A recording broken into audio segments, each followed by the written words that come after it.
राज्यभरात 12वीच्या बोर्डाचे पेपर सुरू आहेत। एकीकडे कॉप्यांचा सुळसुळाट सुरू असताना दुसरीकडे नागपूर जिल्ह्यातील मोहोपा इथं गुरुवारी दुपारी एक हृदयद्रावक घटना घडली, ज्यामध्ये 12वीची परीक्षा देण्यासाठी निघालेल्या विद्यार्थिनीचा आणि तिच्या वडिलांचा मृत्यू झाला आहे।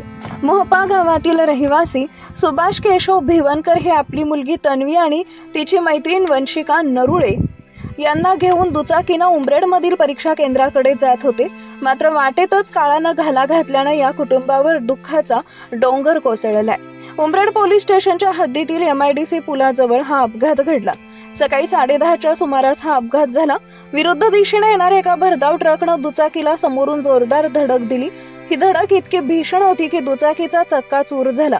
यामध्ये सुभाष भिवनकर आणि तन्वी यांचा घटनास्थळीच अंत झाला, तर वंशिका गंभीर जखमी झाली असून तिच्यावर हॉस्पिटलमध्ये उपचार सुरू आहे। या भीषण अपघातानंतर घटनास्थळी बघ्यांची मोठी गर्दी जमली आणि परिसरात तणाव निर्माण झाला।